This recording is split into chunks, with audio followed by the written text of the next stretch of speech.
Had to go get my official A&M hat to wear it. There you go. What is going on, everybody? Welcome to episode 11 of Calling All Bowlers. I've got a very special guest in the house this evening. We want to welcome Alabama A&M women's bowling team head coach, Mr. James Moore. How you doing tonight, Mr. Moore? Doing great, Michael. How are you? Man, you know what? I was off today from the shop, so it was a good day today. Always is. Yep, always good to have a break in between and just get ready for this. And you know, we had an opening for today. I was originally supposed to have one of my buddies from Indianapolis on, but we ended up moving his down a couple of weeks. And then you walked right in the shop last week, and I thought, man, it'd be really good with the stuff we were talking about.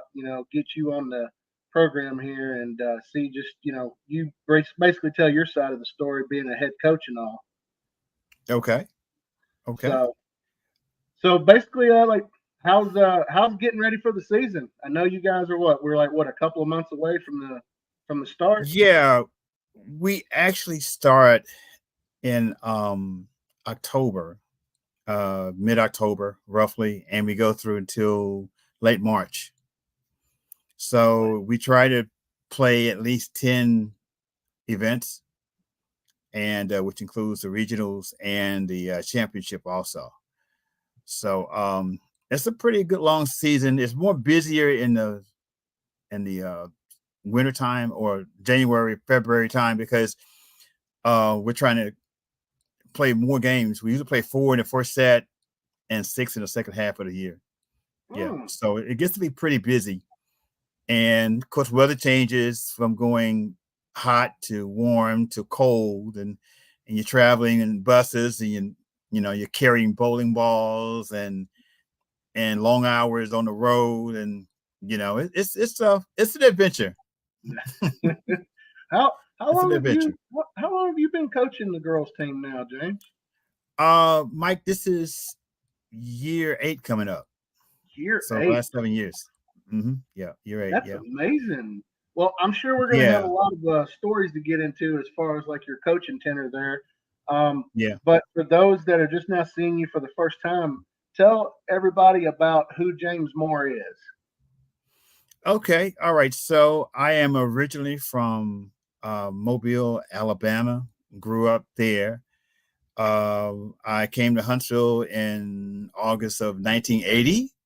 So I've been here 44 years next month, which is a long time.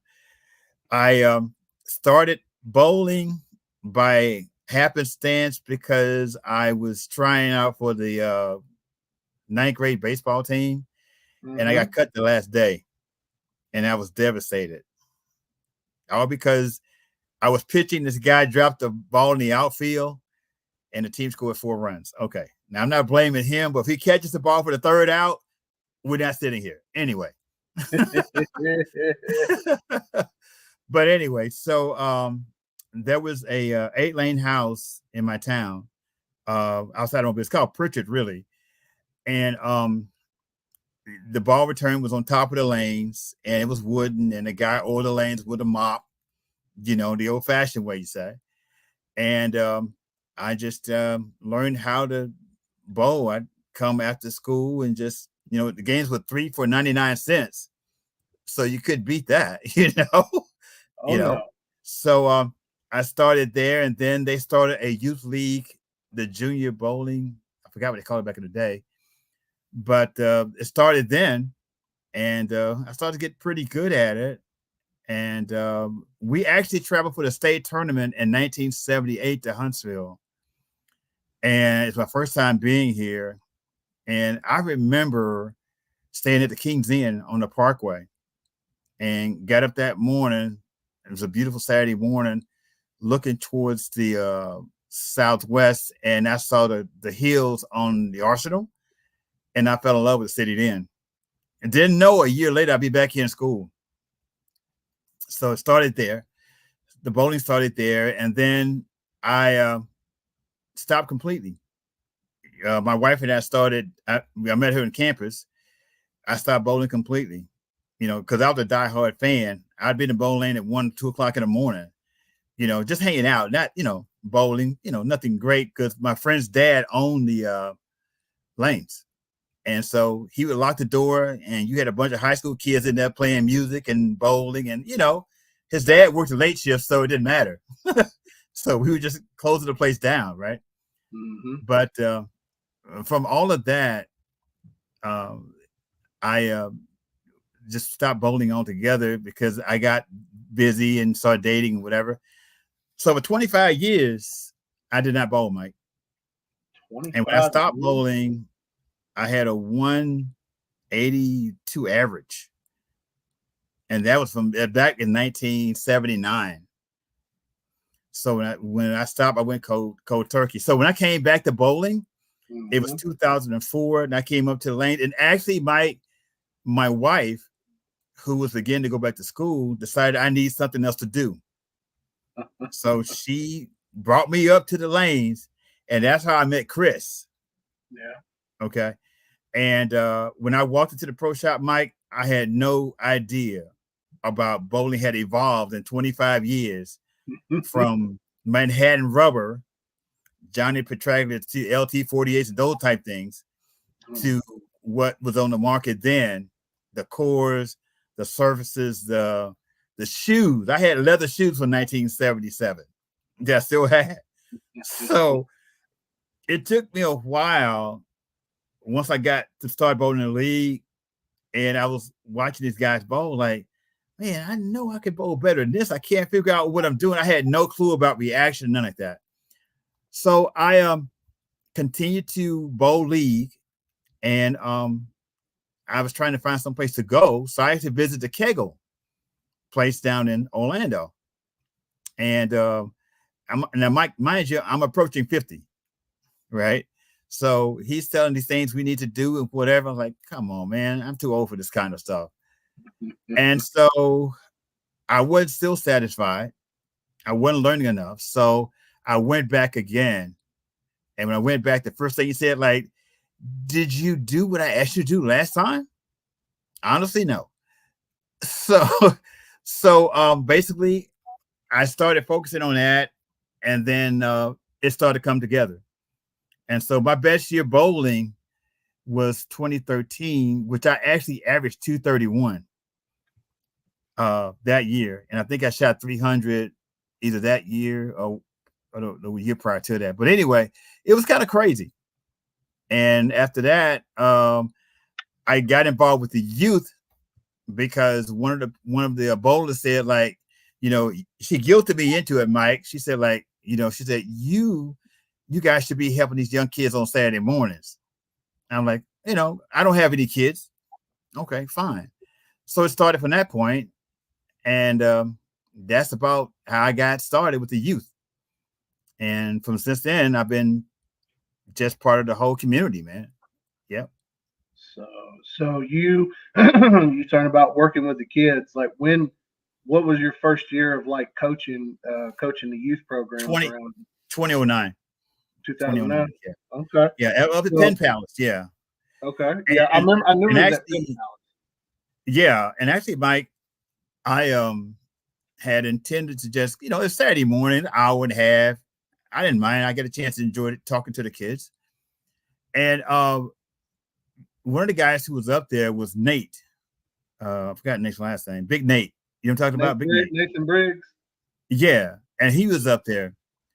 And what really caught my attention, Mike, was not so much as him coaching, but the kids trusted him because they would talk to him of stuff outside of bowling. I would just hear the conversation from time to time, and he would talk to him. And I thought that was really unique, because apparently he had developed that rapport with the kids. Kids sometimes can't talk to their parents, but they can talk to somebody else outside that they can trust, Absolutely. And that really impressed me, So I got to doing it more and more. And so I had never heard of Junior Gold. Never heard of Junior Gold. The last time with the Kegel, they was talking about it.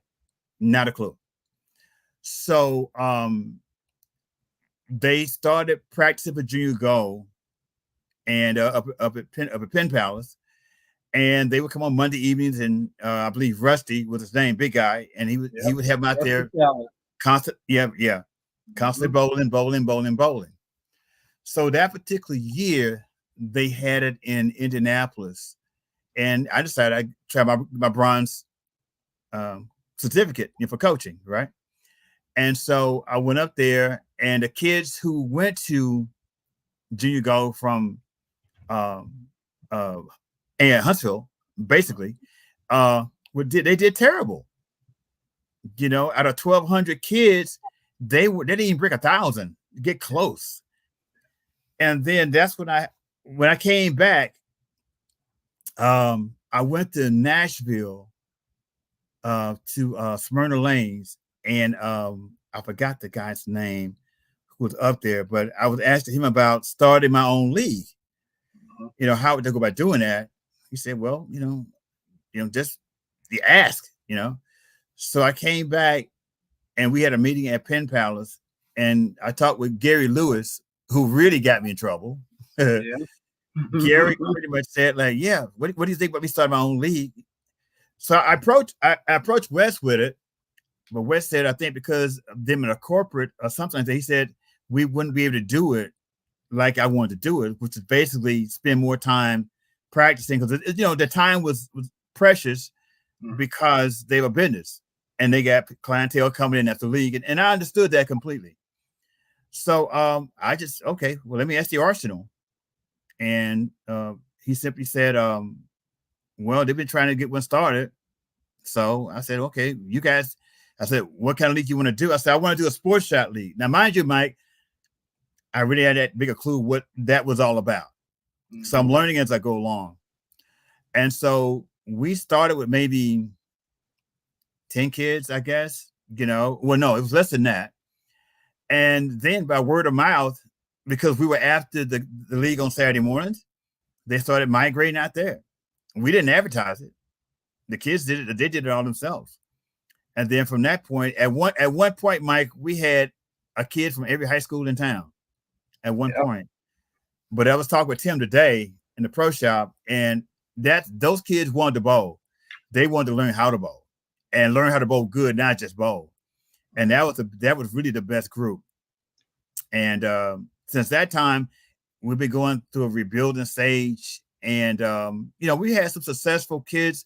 We had so far about 17 kids who actually played at Rolex, either part-time or full-time per se, were able to get a scholarship and was able to go on to college. Dude, that's awesome news right there, James. What you're doing and what you've able to program wise you've been able to build is just it's such an awesome thing to hear, because of just how long that the high school bowling in general had been so starved here in Alabama, and then Exactly. when it finally came to where high school bowling was an actual thing. I remember the first year. It was like the first year after Parkway burnt down, and most of the kids coming my way, we were all scattered out more because obviously there was still, more bowling centers here in town. Right. But I remember specifically some of those kids you refer to that I worked with as well. First one that stands out to me, who is really, really making strides up in Ohio right now, is Jackson. Oh yeah. Yeah. Socks is like he just actually messaged me the other day that he just Mm-hmm. shot like 19, like I think it was like At the at 1933. the at the Nationals, right? Yeah, in nationals. Yeah, he Uh-huh. was messaging Mm-hmm. me about it, and Yeah. again, all those. He's actually turned into more along the lines of like, let's. I'd rather bowl in a sport pattern or a challenge pattern than I would a house shot. Oh yeah. Yeah. But I got to ask you, Yeah. Mike. So why do you call them socks? Oh, okay. See, I explained this in the third episode we Oh, did with Jackson, but I'm I so don't have a sorry. problem telling it. No, no, I'll tell you again. Uh, so I started working with Jackson when he was a sophomore in high school, Mm-hmm. and Jody, his dad, came up to me. They came down to Parkway. I drilled him a ball, got to know them, Mm-hmm. and he basically was like, "Hey, I really want to work on getting better at this." And I was like, Mm-hmm. okay, and I went through my spill with him, and I just told him, this is basically what you've got to do. And he Mm-hmm. goes, and his dad came up to me after, he went out and tried his free game with the ball. I drilled him, and he said, hey, uh, I really think Jackson's taking a liking to you as far as like you as a person, and that means a Mm-hmm. lot to me. Mm-hmm. Would you be able to coach him? And I was like, absolutely. And then it Yeah. was like I didn't talk to him for like a couple of months, and then it was like Parkway. Like I said, we lost Parkway to the fire, Mm-hmm. and then we really, and after that point, I was really considering getting out of the business because we had just made improvements on the Parkway shop. Yeah. We were literally putting in 12, 14-hour days trying to make the shop look really immaculate. And Mm-hmm. then the fire happens. But fast forward about, getting close to the point where high school bowling is becoming a thing in Alabama. And I ended up having a lesson with Jackson. Mm-hmm. And he came in, James, and he had these almost knee-high colorful socks. I'm talking like you could see them from 3 miles away. It was like one of Oh those, wow. one of those vests, that you wear like the people that work on the roads, so everybody at Yeah. high school Yeah. reaches Yeah. out to see Yeah. them. And he had these Yeah. socks on, and I was like, dude, what are those? And he goes, oh man, these are just my socks. And I was like, okay. I said, and from here on, and it's like it started out. I was like, all right, socks, let's get to this. And he responded Okay. to me. He didn't have Yeah. anything. He was like, my name's Jackson. He didn't have anything Yeah. like that. It's just I started Yeah. calling him socks, and from Okay. here on out, it's been socks ever since. But that's how that got started. Is he came in Well, with about almost knee high socks bowl as a youth bowler. well, I tell you, Mike, everything that you taught him, and like I tell people, say like, we really appreciate what you're doing. And I told him all I did was give him a field to play. Yeah, That's all I did. It's up to them to work at and learn how to play it. yeah. And I'm It's like sure you gave him all the fundamentals for his game as far as the knowledge to do that. I just gave him a place to play and how to work on it and get better. That well, was you it. see, and that's the thing about it too, James. Is like you're giving them the field to play. And I always tell people when it comes to coaching that, you know, you're going to have a million coaches in your ear at all times. It's up to you to pick one or two that you really trust. And I even told him, I said, even if it's not me, I'm just telling you for your own sake, for your own mental game, minimize, because you're going to have like 10 million people telling you 10 million different things. Yeah. And I know I use 10 million as an exaggeration of a number, but it's just the point of the matter Yeah. remains is you're going to have a lot of Hmm. people say, well, you should do it like this. And then somebody else will go, no, that's not right. You should do it like this. And Hmm. one of the things about coaching, and I ran a youth program under Ron McCart when we were at Parkway way back like Hmm. 05, 06. I'm like 20, Hmm. I was like 22 years old running a youth program. Hmm. And, that was my experience with coaching youth programs. Hmm. And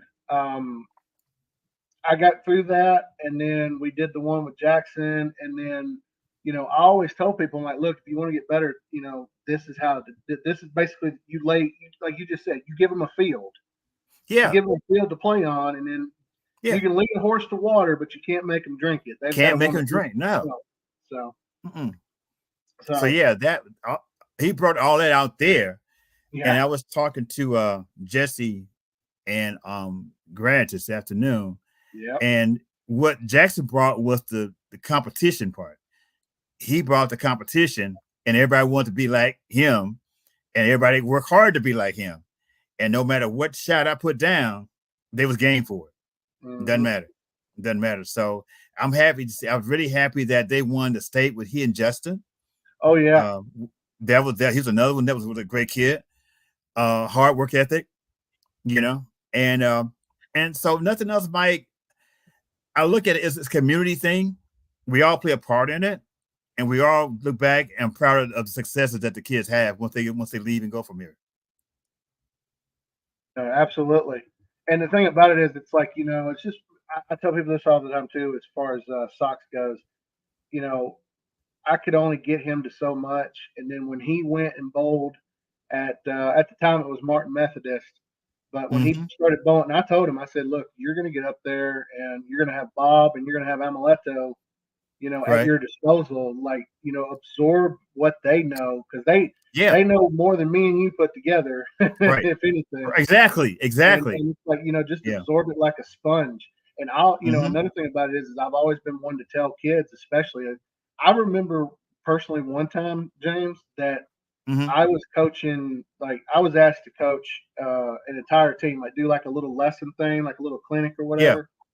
Mm-hmm. And here's the amazing part about that is I got the kids in the conference room at the Palace by myself, and there was like, I Mm-hmm. think it was like 5, 6, 7 kids, and I Mm-hmm. said, look, show of hands here. I said, who wants to be here? And the thing about it is like 3 or 4 of them raised their hand and the others didn't. And I said, okay, Yeah. cool. I said, if you want to be here, I said, go ahead and go out and get yourself warmed up. And I said, I'll be out there to tell you what's going on next. And I kept the Right. other ones that didn't want to be here, and I said, hey, what is going on here? It's like you said Right. earlier, they gotta have somebody to be able to talk to that they can confide in and Yeah. trust. Right. And I said, well, what's going on? And the other 3 looked at me and they was like, we really don't want to be here.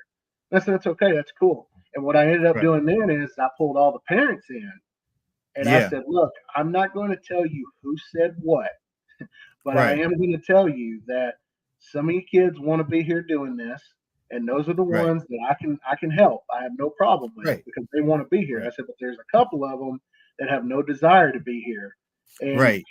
I said, and I'm not telling you how to be a parent, but I'm telling you as somebody you're asking to coach your kids. You may want to have that talk with them and listen to them and see if they just don't want to find something else that they feel like they're better at, or they feel like they can excel at more than this. Yeah. And I tell you, one of the things I've watched over the course of, God, we're going on year 9 this year as far as high school bowling goes. Mm-hmm. One of the things I've noticed is there's a lot of parents that vicariously want to try to live through the success of their kid. Yeah. Yeah. And so And that's that tough. brings me to this question for you, James. So, Mm-hmm. being as you've done you're doing Rolex Academy, be that as you go to Junior Gold, because again, as your head coach and tenor at A&M, which we will get into in a little bit about how that Mm-hmm. came to be. Uh, what do you see from your visits up there when you're going to Junior Gold and you're looking to recruit? Like, are you seeing like really more positive vibes? Are you seeing more like just kind of tumbling in the weeds kind of thing? Or Well, like, what do you see up there? Mike, um, everything's evolving just because Junior Gold is growing. I think this year, I know in the U18 division, they had 1,300 kids, which was amazing, really. You know, Mm-hmm. um, what I did see was that a lot of kids got frustrated and wanted to quit on day 2. Mm-hmm. They didn't want to learn from the experience. It's like they was done because they felt that was out of it. And so you look on the score sheets or the sheets where they were tabulating the positions of everybody, and you start seeing zeros. And one thing coaches look for is how well you deal with adversity. When the sun's out and it's a beautiful day, everybody's happy. But when the storms come, Mm-hmm. can you deal with adversity and get through it without losing it? Right. And parents, the kids come back talking to their parents any kind of way, the grandparents or whatever. And if they talk to the parents that way, coaches don't stand a chance, no matter what their game is. Hey, You know, James, so, yeah. I have a question for you here. This is from a youth bowler that usually comes on my TikTok lives all the time. His name's Hayden Wall. He says, Mm-hmm. question for Coach Moore. How many times have parents soiled opportunities for their kids? uh, I can't count the number of times, but I guarantee when coaches are trying to put a team together, chemistry is important also. I mean, talent is great, but one person can't carry a whole 5-man team. He's got to be able to be a team player. And when coaches see kids have temper tantrums and things of that nature, that's a warning sign. Like, this may not be the type of player that I want with my kids who are already here to bring into and cause chaos. So the best thing I think for parents because parents invest a lot of time and money in junior golf, and the best thing they could do is to talk to their kids and listen. This is not a vacation. We are trying to make sure you have a future without a huge cost to us as a as a family money wise. We're trying to get you in a sport that we think you can be good at, but you've got to understand, you've got to deal with adversity, and they have to talk to the kids to how to deal with that. You can't go kicking, ball returns, fussing. You got to remain calm. And that's the biggest thing that cancels a lot of kids from going to school, because coaches are not going to deal with it, because there's so many kids that they could find that would substitute. It doesn't have to be the same caliber player. He could be a B player, but that B player can become an A player with hard work and dedication. Agreed. Everything you said there, James, you hit the nail on the head, my friend. So let me ask you this here. Uh, what are some of the traits you look for when you are in your recruiting phase for your team? So what I look for is a sense of um, understanding what's going on. For instance, when I'm looking at someone bowl, I'll look at, they throw the shot, they post the shot, they come back. If they got a routine, every time they get up, they go to the same routine every time. They throw a bad shot, they don't react to it. They come back, either try to make it, don't make it. I'm good. Next frame, let's keep moving. No one's who's at an issue about they're sad or they're stomping or they're having, you can see it on their faces.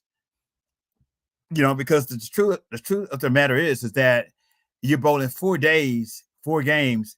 Every game is not gonna be your best game. Okay. And you got to realize every lane is gonna be different. Okay. So it shows your understanding of the knowledge of bowling in terms of gameplay or lane play, and your equipment. That you can tell someone who has an idea about that, and they don't stand in the same spot. They're open to trying different things. And one thing I do tell even the kids at Rolex, listen, when you practice using the whole lane. You find a good spot, hit it, but then get away from that, because you can do it blindfolded. If you're playing down 5, go to 15, go to 25 or 30. Give yourself a chance to learn new opportunities versus just you got one bullet and that's it. You need to have a multiple way of addressing issues on the lane versus like trying to make something work. Unless you know how to change the tilt, your hand position. There are a number of ways to deal with that, but that's experience. And someone can talk to it, but you have to practice and learn it, and someone to where you can play with it in competition. So that's what I look for. That and attitude with the players. I mean, with the people around them and with their folks. Yeah. So with that being said, when you came aboard as Alabama A&M's head coach, tell us about the process. Like you've been Process. doing go take us through that whole process. Like you became coach, and Okay. after that, what was your thought process, and what did you go through as far as like putting a team together? Okay. So prior to that, Mike, somebody had mentioned a year or so earlier that they were looking for a coach, and somebody threw my name out. Don't know who did. No clue. I just heard somebody mention me. Mm-hmm. And because I am an alumnus of the university, and I knew Jeff had left, and Alex was the coach, and because they wanted the SWAC in 2014. But beyond that, I wasn't sure. I thought she was still coaching. So I teach up there part time, and this particular every fall, I always ask my kids like, "Where you from? What's your major? And what do you like to do?" And so this young lady sitting at the front of my class said she was on the bowling team. I said, "Oh, that's interesting." I said, "I bowl too." I said, "You too?" I said, "Yes." She said, "We need a coach." And I laughed, right? Like, no, no, no, no, no. I know I have a full-time job. I don't have time to do that. She said, "Oh, we Yeah. really need a coach." So I didn't think much about it, Mike. And this was in September. And season started. she'd come to class after every match. She said, Mr. Moore, we really need a coach. And I said, listen, I appreciate it, but I just don't. I'm bowling league. I'm full time. I don't have time. The weekends, I'm with the kids. I don't have time. So she kept at it. So finally, I said, you know what? I tell you what I'll do. I'll go down to the Athletics department and I'll talk to the AD and find out what the situation is. So I walk in the door, secretary there. I said, hi, my name is James Moore. I heard you guys were looking for a bowling coach. She said, oh, no, we have a head coach and assistant coach. Thank you, ma'am. I appreciate it. And that was it. All right. 2 weeks later, she comes back again. So, coach, what did she say? I mean, I'm sorry, Mr. Moore, what did she say? And she said, you guys had a coach. She said, no, she can't coach. Long story short, I go to the AD. I said, I tell you what, Mike, I have no clue what this is all about. So he said, I said, can I go to Nashville for this last tournament to see what this whole thing's all about? I get there, walk through the door. I see all these people, and there's like 33 teams in this tournament, Mike. Mm-hmm. So now I have access to get right in the field of play, not behind where the crowd is. I'm up there with the kids, right? Mm-hmm. And then it starts, and the screaming, and the yelling, and I'm deaf past the second game. Okay, so after that was over with, and I came back, and the coach was there, and we took a picture together, and we came back home. And so supposedly I heard that the assistant coach told the AD, like, if you don't hire this guy, you ain't gonna find anybody better, I guess. Mm-hmm. So he said, okay, we'll offer him the job. And so I took the job, but I told the coach at the time, hey, listen, I will practice with the kids here on campus, and you take them on the road, because I can't do that, you know.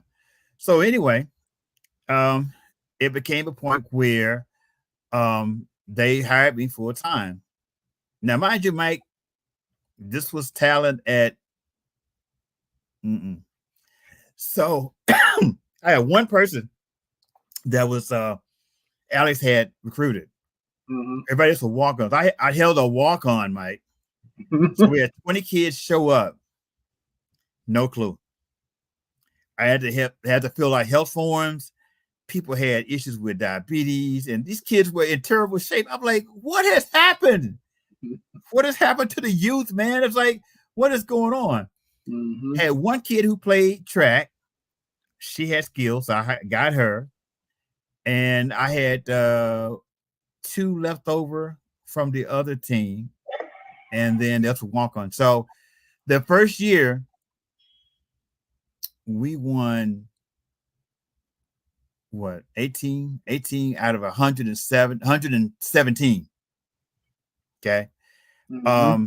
And so I wasn't sure what I was getting into, only because I'm doing this because I'm alumnus of the university, and I felt it's my duty. If nobody else is going to do this, I'm going to step in and do the best I can do. Okay. So learning how to deal with the kids, one thing about they were all A students. That was good. That was the easy part. Mm-hmm. The bowling part was the hardest part. So I'm working on everything from they would come to the pro shop and pick out balls based on color. Mm-hmm. So there was no idea of what did the other, whatever. So I had to educate them about that, teach them how to hook it, teach them how to do it straight. So we got through that. It wasn't as bad as it seems, because the kids were really good, they had good attitudes, you know, but they had this losing attitude. It's like a dark cloud just showed up, you know, like on the Flintstone forgot the character's name, you know, but it was just bad news. And so we get lucky and we play Grambling, because Grambling was the other worst team in the league, in the conference. And so ironically, that turned into a little competition where we wasn't fighting for last place, but it was just as good as being first and second, because we both played hard to win. So we made the best of it, you know.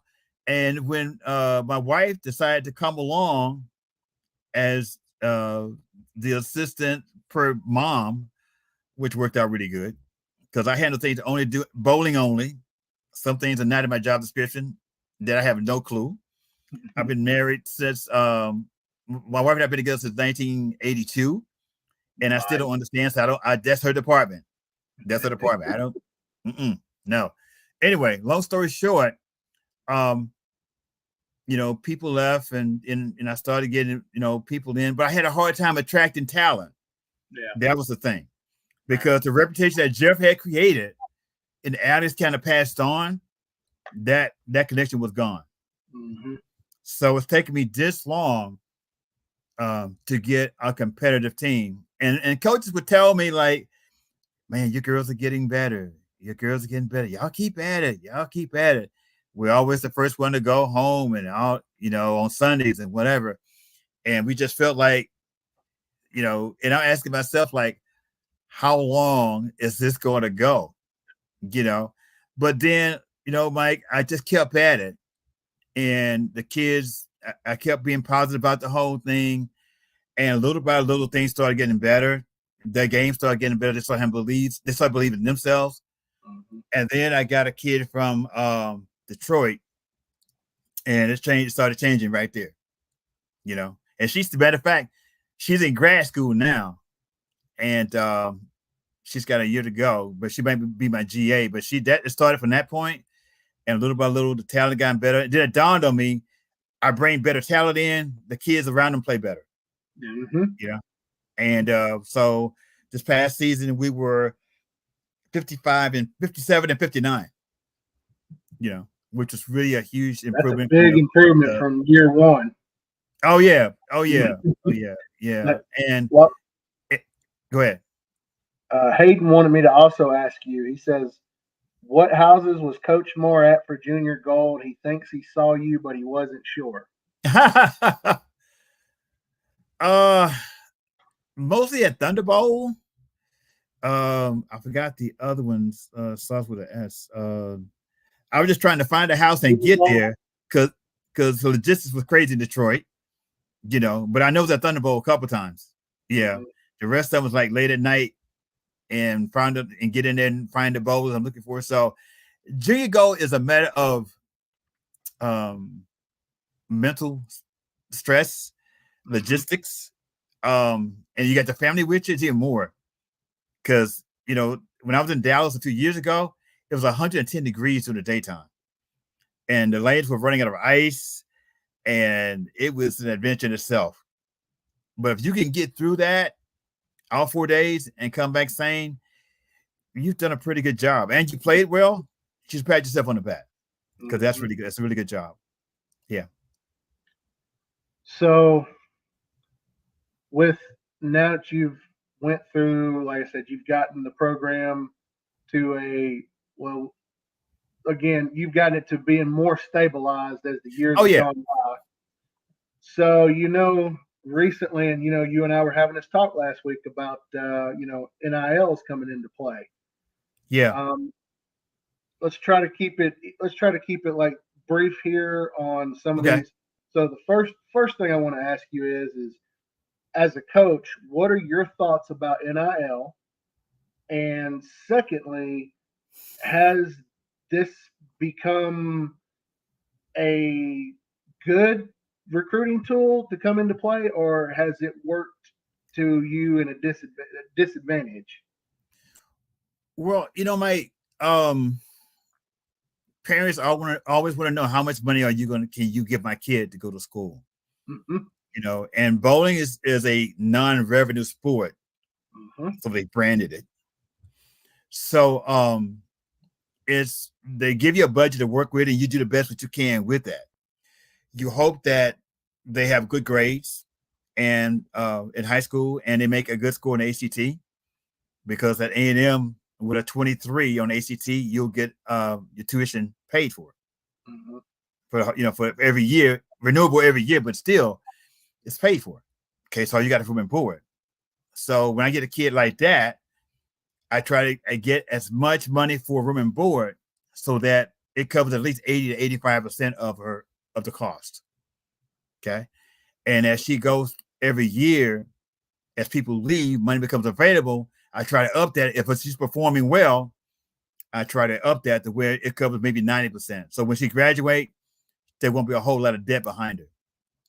That being said, NIL is something that's still kind of an enigma to a degree. It sounds great, but everybody won't be able to take advantage of it, I don't think. I just think that, as in every case, like they told us at campus this season, have all your kids sign up for NIL. Okay. So you got a kid who's averaging 190, one averaging 165 or 170. Okay. And you got your name on the back of your shirt, t-shirt, whatever. So the only people who will probably buy that will probably be your family. So it's a great idea, but only a certain percentage, Mike, will really be able to take advantage of it. Bowling, football, basketball, whatever the situation is, because if the idea is to get the kids money, earn money, and I'm not knocking bowling right now for a second, but football players and basketball players where people get a lot of exposure, those are the ones who will actually benefit from that, because the marketers see them as a way of pushing their product, depending on the person, play, and their personalities. But I think right quickly, the bowling part of NIL will be like Don Johnson getting $1 million contract back in the 60s before golf, baseball. Huh? Yeah, Don Carter. I think Don Carter. I'm sorry. Don Carter. Yeah. Sorry, Don Carter. Yeah. Don Carter. Yeah, Don Carter. Getting $1 million contract before Arnold Palmer, Sam Snead, and these guys in golf got that kind of money for bowling. And somewhere along the ways, something happened. But he was just that good. Not Dick Weber, and other players from that time period, but Don Carter. So the NIL was going to be great in some areas not so much, But if there has to be something that's going to trigger for bowling players, kids, that to somebody has to hit it big to make it, really that much appealing, that more appealing. Do you think that having the PBA and the PWBA, because I'm sure, like I said, they have a bunch of them at these junior gold events to really help encourage and promote the sport.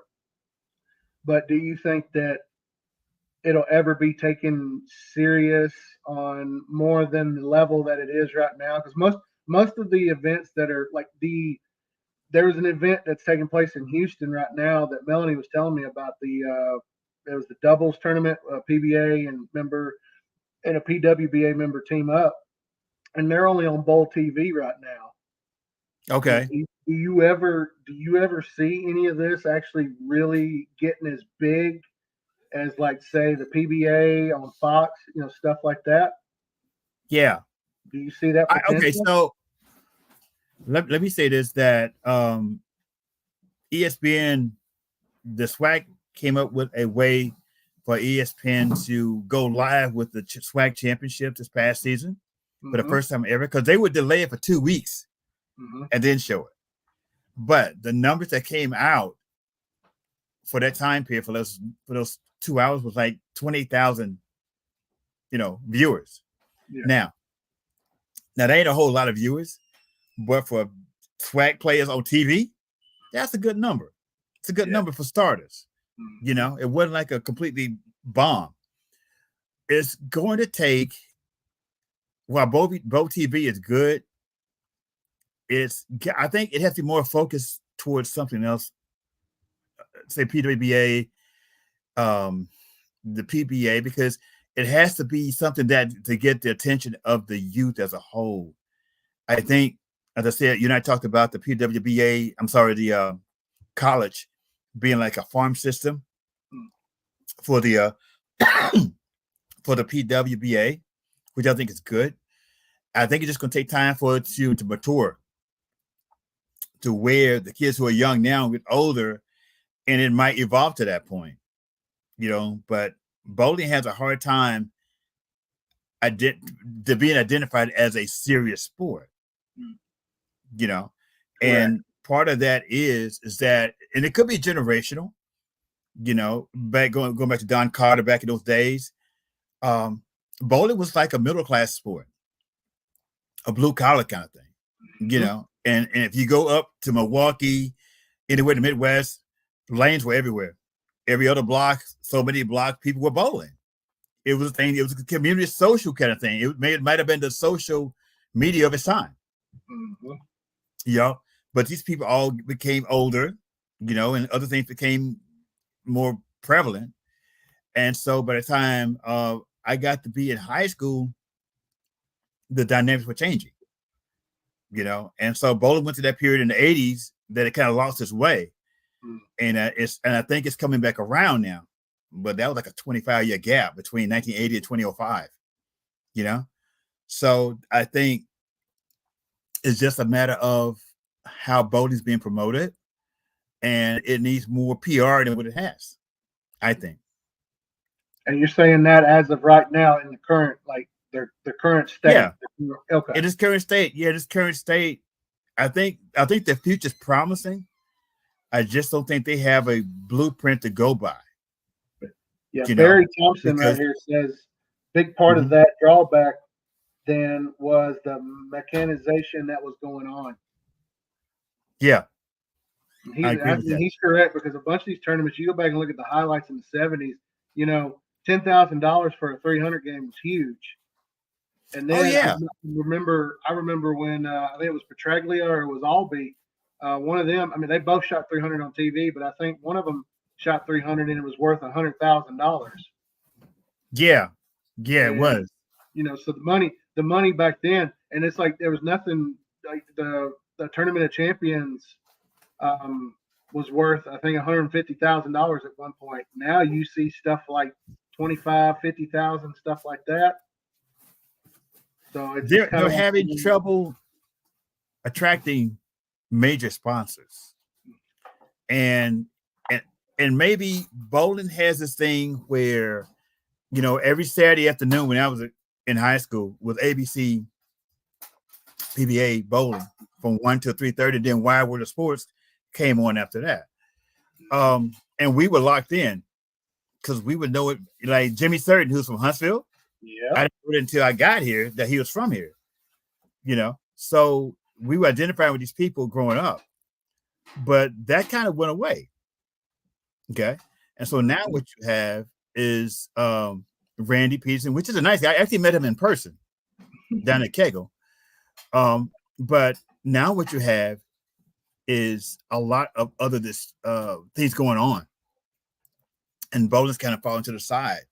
But I think it's just the way it's how promoted, and there's got to be creative ways to, get people to understand bowling is really a serious sport. Mhm. It really is. But I Yeah, don't hey, think the brain trust has got to that point yet. They hadn't right. found that magic key to unleash that. Well, Hayden right here throws a comment out here, and I've got a couple to read from here too. It says Hayden says now that Bolero owns PBA, all the sponsors have to go through Bolero. This is a true point. Yeah. Uh, let's see here. Another one says David from Indiana says people also think everyone can bowl. That is true. Yeah. Common non bowlers are not educated, and that's not a put Yeah. down. That's being what it is.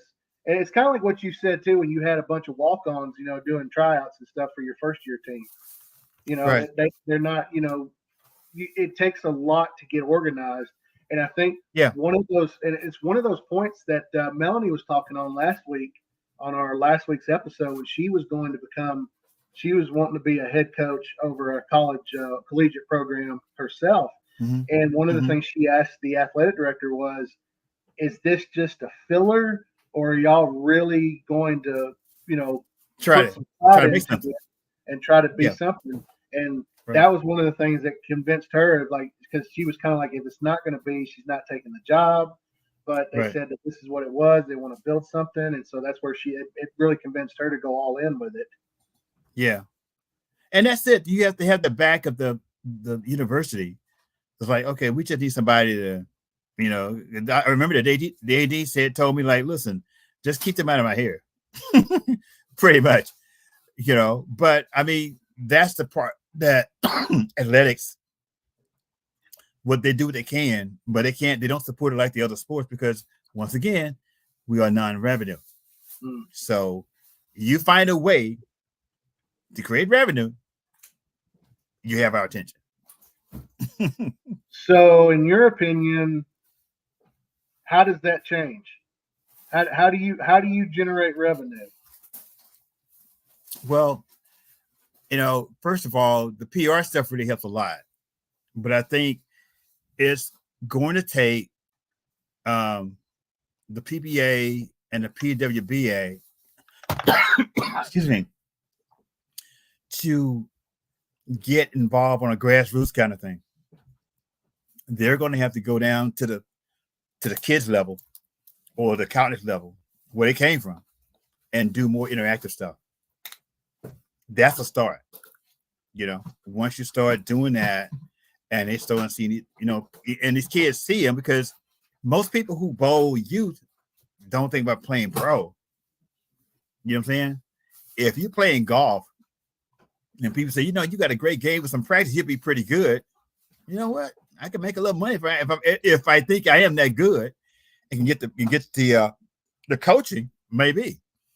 But the other thing is that there's not a lot of coaches that coach bowling outside Saturday morning, before they get to the college level, to even come up with that idea of pursuing the whole thing. A couple of kids from Rolex had not considered going to college until like, well, I don't know, really want to go. Matter of fact, I had one of my players tell me like, I wouldn't go to college. I didn't want to do that. And then 5 years later, she's in grad school. Enough said. And because of bowling got her through. And it's the thing that amazes me is that from my experience, it seems like there's certain people that will hinder themselves, or excuse me, let me rephrase that.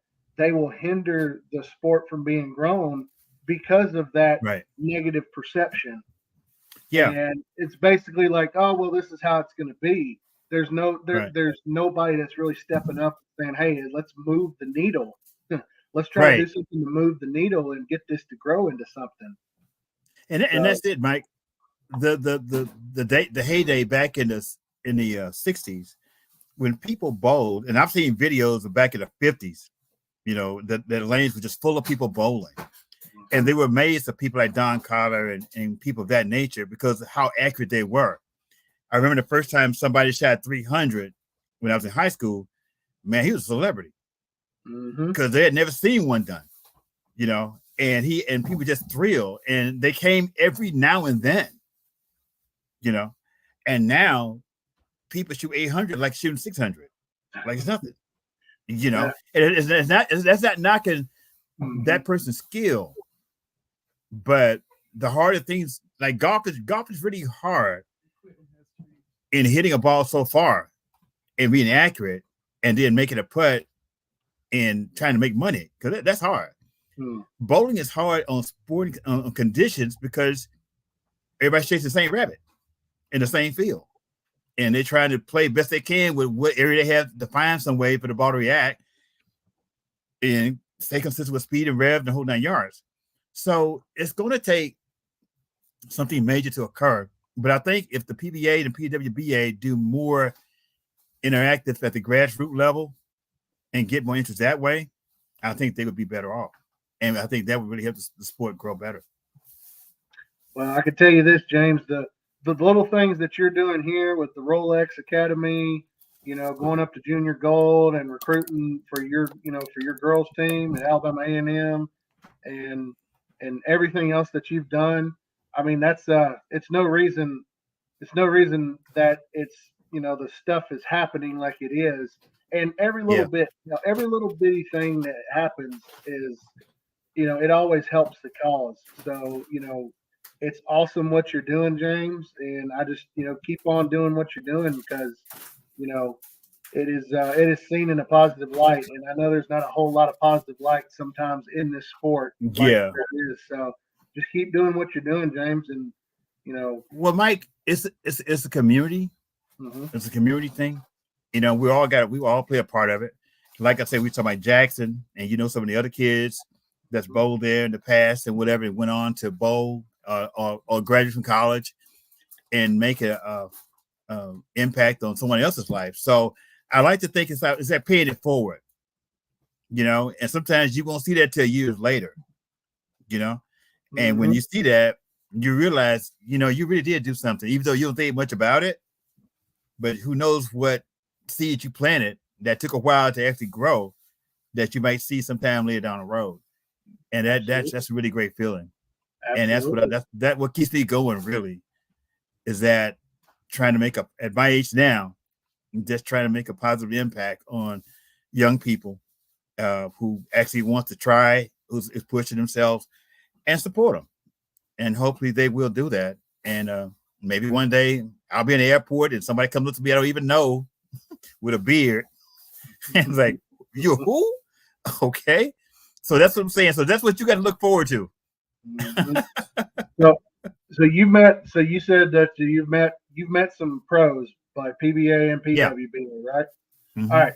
So on this last part of our episode here, I started it last week with Melanie. We were talking about one word Mm-hmm. association. So I want to get your Okay. thoughts on, if you haven't met them personally, you just say you don't know, Okay. and we'll go on to the next one. But I'm gonna name off a couple. And I already know Okay. one because I seen your profile picture on Facebook. So I'm Okay. gonna start off with Belmonte. Oh man, one word. Awesome. Awesome. Okay. What about Awesome. EJ? Ooh, great golfer. Better Awesome. golfer than Awesome bowler? again. Yeah, man. He's a great golfer. EJ's a better Yeah. golfer than he is a bowler?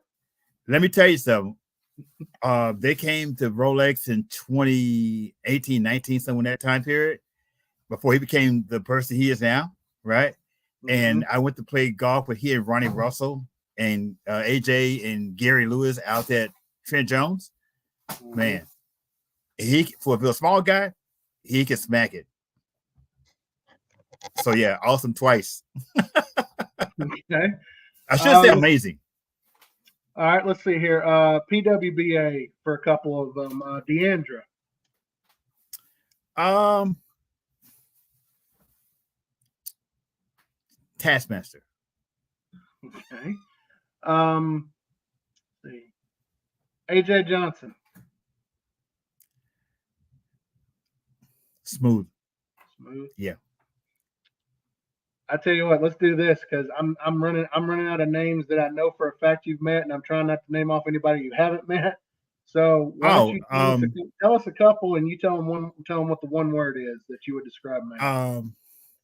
Ronnie Russell, funny. All right. Gosh, I saw D-Mac in Chicago. Nice. Yeah, nice lady. I say D-Mac, I mean, you know what I'm talking about, D-Mac? The Um, freshman memory.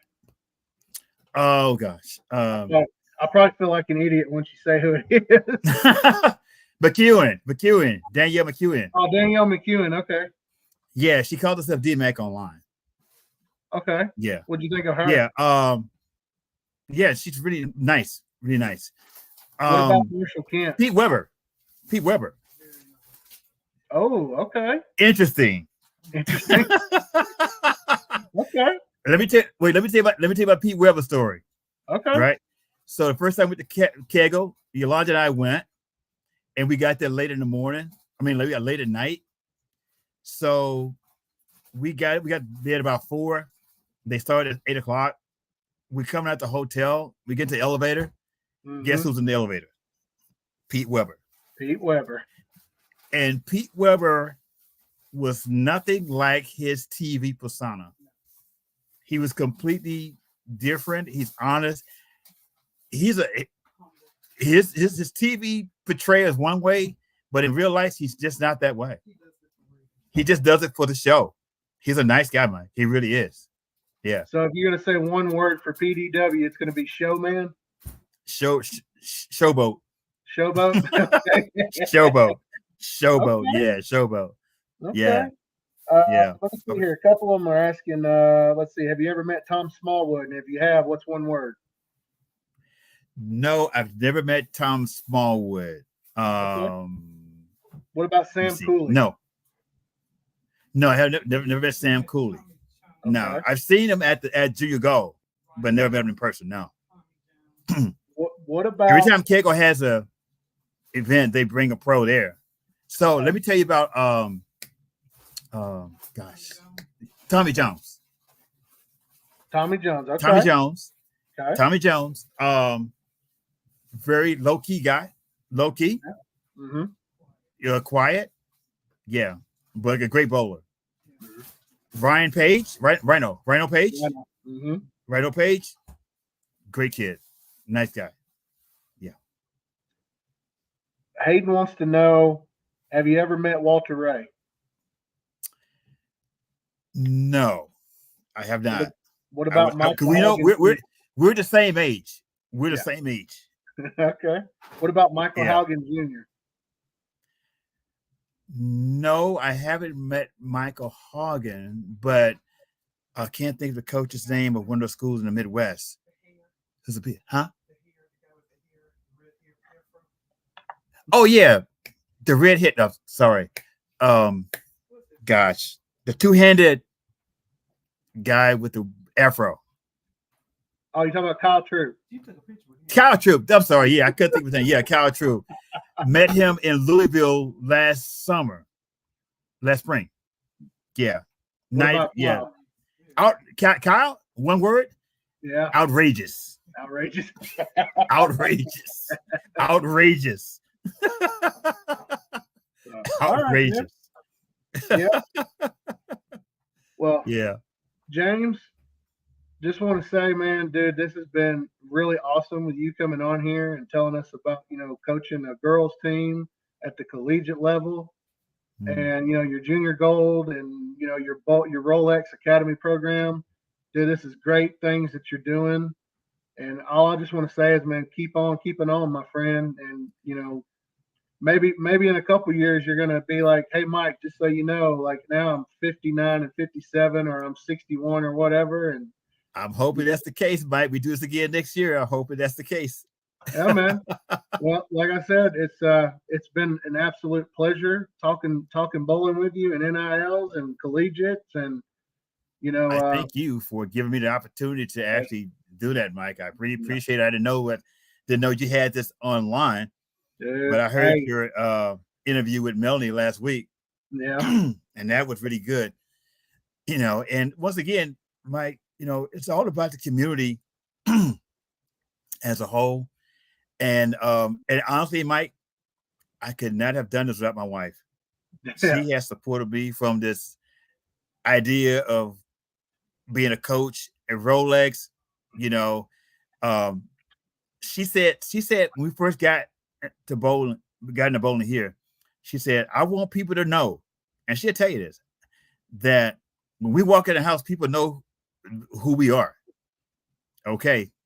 And here it is years later. We walk into Rolex, or not Rolex, but the lanes or whatever. Hey, how are you doing? Good to see you. I mean, it's crazy.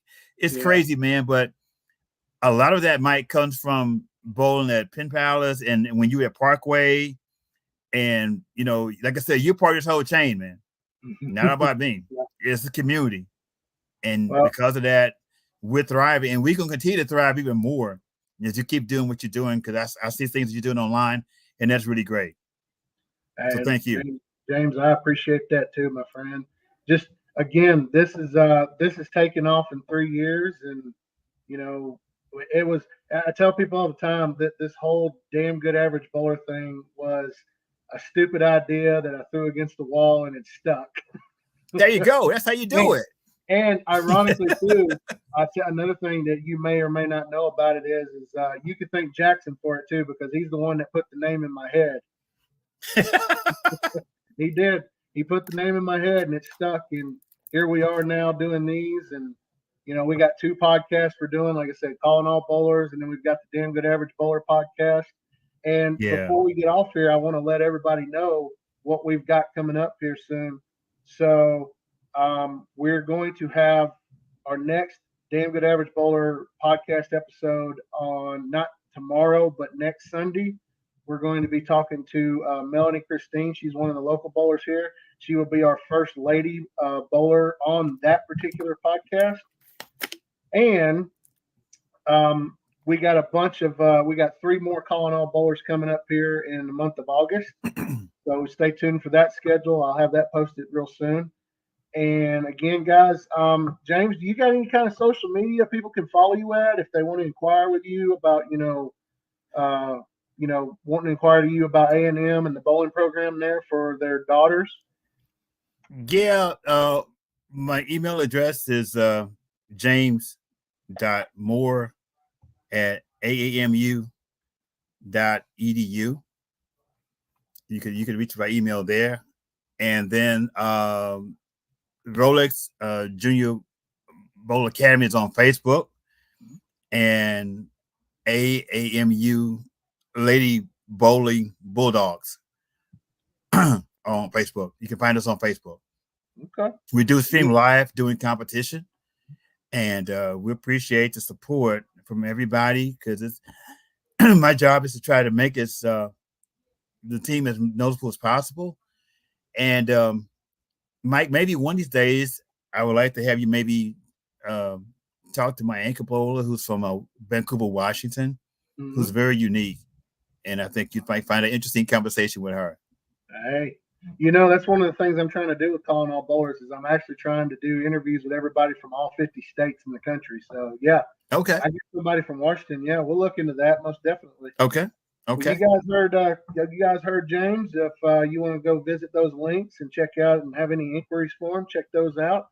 And as always, too, like and follow on Facebook.